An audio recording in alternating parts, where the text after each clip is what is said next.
Dear students, today's topic is topic number 3, objective of management. But before we move towards this particular topic, let me tell you that we had already covered the two topics, that is concept, meaning and definition of management and features of management. Today we are going to study about topic 3. So let me tell you one thing, that each and every activity has certain objective.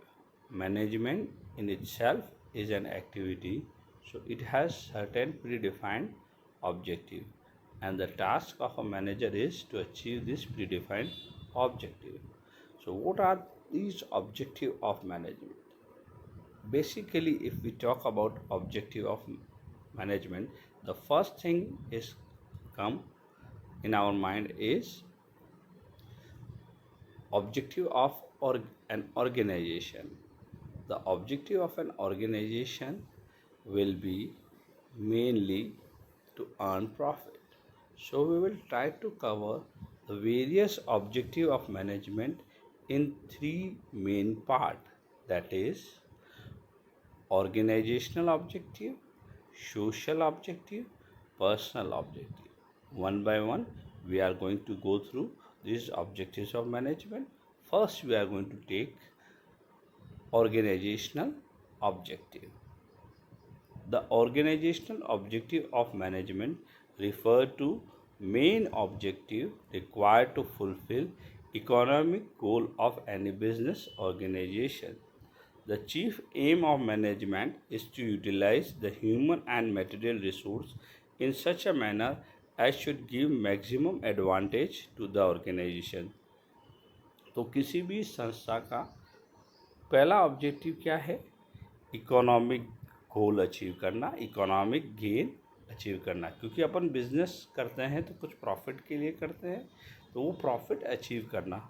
तो organisational objective of management क्या है? Economic गोल जो उन्होंने set किए हैं, है ना, उसको अचीव करना, है ना। और इसके साथ क्या है? जो मानव संसाधन यूटिलाइज करना, उन मानव संसाधन को, और जो मटेरियल हमारे पास है उसका इफ़ेक्टिव यूटिलाइजेशन करना। तो तीन लीडिंग इकोनॉमिक ऑब्जेक्टिव, तीन लीडिंग ऑर्गेनाइजेशनल ऑब्जेक्टिव हमारे सामने आते हैं। ये तीन ऑर्गेनाइजेशन ऑब्जेक्टिव कौन कौन से हैं, हम इसको देखते हैं। First one is survival. तो तीन ऑब्जेक्टिव जो आए हैं वो ये हैं: survival, profit and growth are the three main objective of any organization. Survival का मतलब है जीवित रहना, प्रॉफिट का मतलब है लाभ कमाना, और ग्रोथ का मतलब है विकास करना। तो पहले एक बार अपन देख लेते हैं, फिर अपन इस पर डिस्कस करेंगे। Survival, it exist for long time in the competition market. It is possible only when company is able to cover its cost and earn profit. So I would like to share you that survival is essential for existing in market for long duration. Long time के लिए बाज़ार में बने रहने के लिए, competitive market में लंबे समय के लिए बने रहने के लिए क्या ज़रूरी हो गया है? Survival. So survival is essential for to be exist in competitive market for long duration of time. और ये क्या कर रहा है?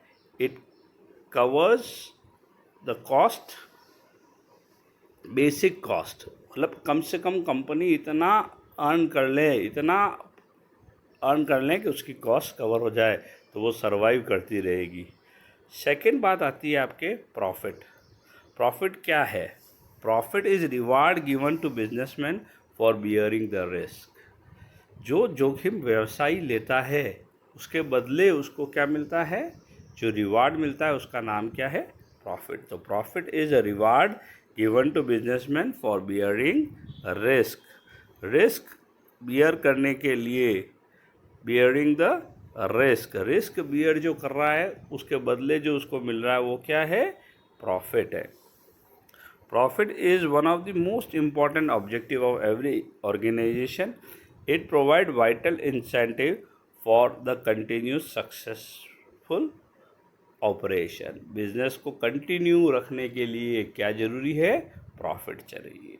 जैसे हमारे जीवित रहने के लिए क्या ज़रूरी है, खाना ज़रूरी है, उसी तरह बिजनेस को कंटिन्यू या जीवित रखने के लिए क्या ज़रूरी है, profit. Third one is growth. Success of any organisation is measured by growth and expansion of activity. The success of any organization is measured by the growth rate of the organization, and the growth of organization is measured in terms of sales, number of branches, number of product, number of employee, etc. तो किसी भी organisation, कोई भी संस्था सफल हुई है या नहीं, ये अपन कैसे पता करेंगे, वो तब पता करेंगे कि उसने कितना ग्रोथ लिया है, वो कितनी ग्रो हुई है। और ग्रोथ कैसे मेजर करेंगे, ग्रोथ मेजर करेंगे, ग्रोथ रेट मेजर करेंगे, उसकी कितनी ब्रांचेस हुई है, इसके कितने नए प्रोडक्ट आए हैं, उसकी सेल कितनी बढ़ी है, उसके एम्प्लॉय कितने बढ़े हैं। तो this is very essential. So now we will just discuss the which objective is more important. So I will say here that continuous earning is of profit is most important. लगातार लाभ कमाना बहुत ज़रूरी है, क्योंकि जो अगर संस्था लगातार लाभ कमाएगी तो वो बड़ी आसानी से सर्वाइव कर पाएगी और अपने आप को ग्रोथ या ग्रो भी कर पाएगी। So profit is very essential for any organization, and if organization earn profit continuously, it will be very easily to survive itself in competitive market and grow when opportunity will come. So the both survival and growth depend on effective profit earning, and profit earning largely depend on efficient management. So here under organizational objective we had covered the three main objectives, that is survival, profit and growth. Now question arise in our mind, क्या management का यही एकमात्र objective है? नहीं, management एक team work है। Business objective के लिए उसके पास 3 टास्क है, सर्वाइवल, ग्रोथ एंड प्रॉफिट के लिए वो ऑर्गेनाइजेशनल ऑब्जेक्टिव अचीव करता है। इसके बाद समाज का अंश होने के लिए सोशल ऑब्जेक्टिव आते हैं। तो सोशल ऑब्जेक्टिव तरफ बढ़ते हैं। तो सोशल ऑब्जेक्टिव में it involve creation of benefit for the society. Social objective of the organisation deal with commitment of the organisation towards the society. Business organisation are part of society, they earn by using the resource of society, so they must do something for society also. क्या कहना चाह रहा है यहाँ कहना चाह रहा है बिजनेस पार्ट एंड पार्सल है किसका, सोसाइटी का। Business is part and parcel of society, part and parcel of society. And when business is part and parcel of society, it has certain responsibility towards the society. He utilizes the resources of society. Businessman uses the resources of the society, so they must do something for the society. व्यवसाय क्या करता है, व्यवसाय के लिए क्या जाता है, business is for the society, by the society. Society के लिए, सोसाइटी के लोगों द्वारा किया जाता है। सो they are having certain responsibility of towards the society, and under social objective they try to fulfill those responsibilities. Now what are those major social objectives of organization? These major social objectives are as follows. Number 1, supply of quality product at a reasonable price. What we are saying, quality product at a reasonable, we are not saying here that businessman will not supply false product. Businessman will supply quality product at a reasonable price. Reasonable price means earning sufficient profit and then supply product to the company, and the product should not be of inferior quality. कहने का क्या मतलब हुआ, अच्छी गुणवत्ता वाला उत्पाद बहुत ज़्यादा कीमत में नहीं उपलब्ध करा के एक फेयर प्राइस पे हम ग्राहक को उपलब्ध कराएं। Second, generation of economic wealth, क्योंकि economic progress of country depend करती है economic progress of business. So it is damn necessary to generate economic wealth, because this wealth will help in capital formation in country and raising GDP of country. So generation of economic wealth. Third one is generation of employment opportunity.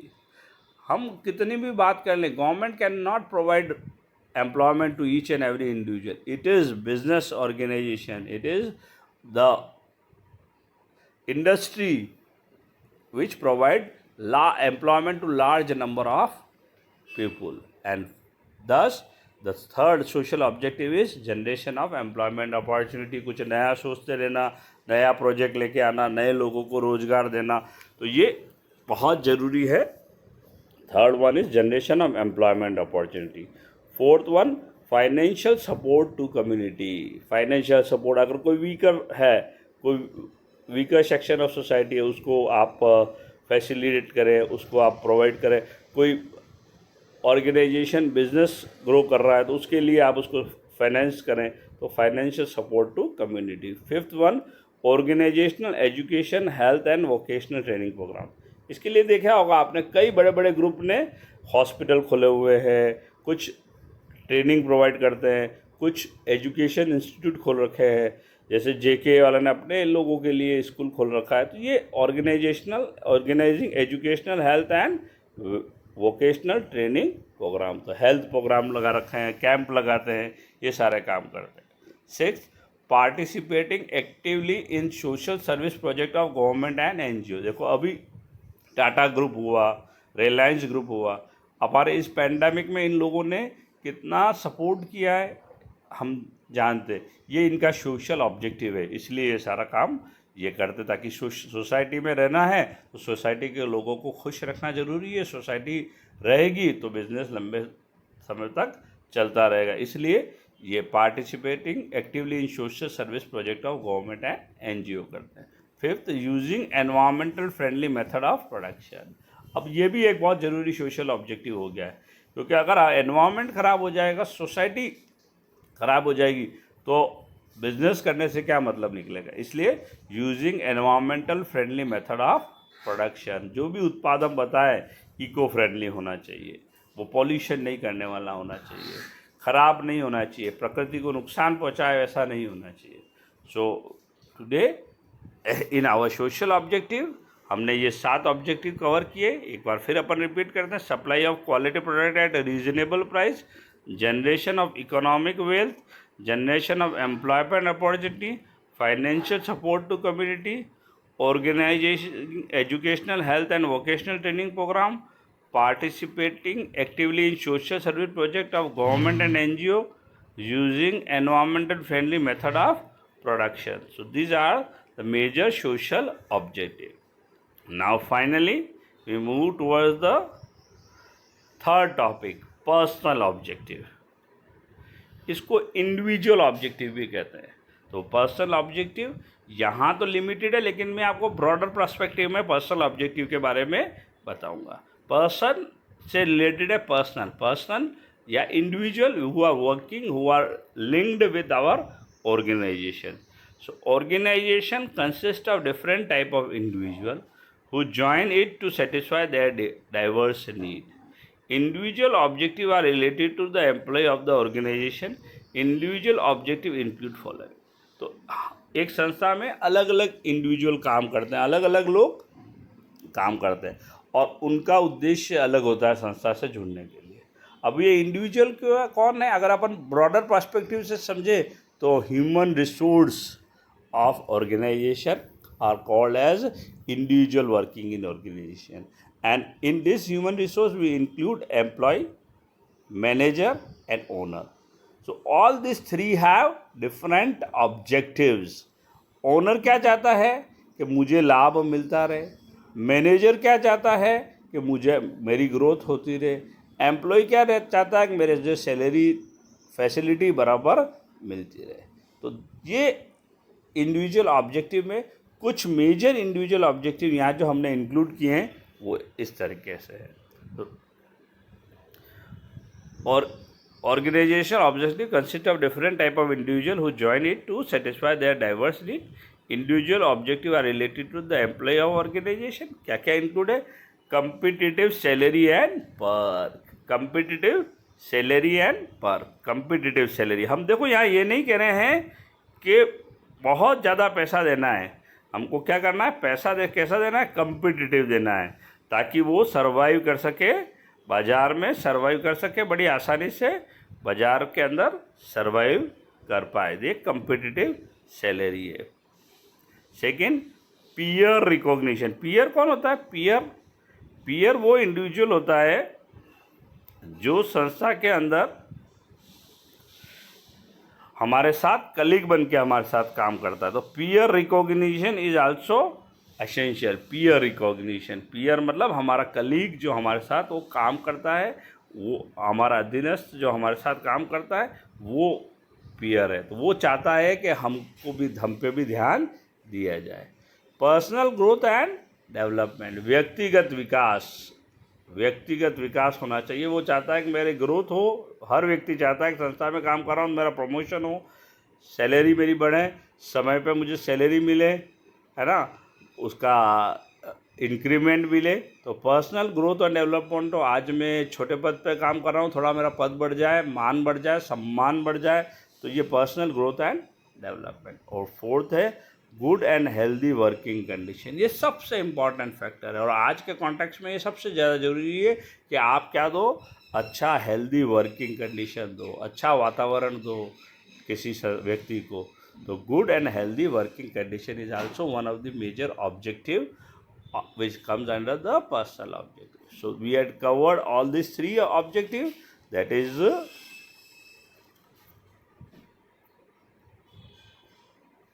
organizational, social and personal. In our next class we will further discuss about importance of management. Good luck dear student, and do take care of yourself. Goodbye.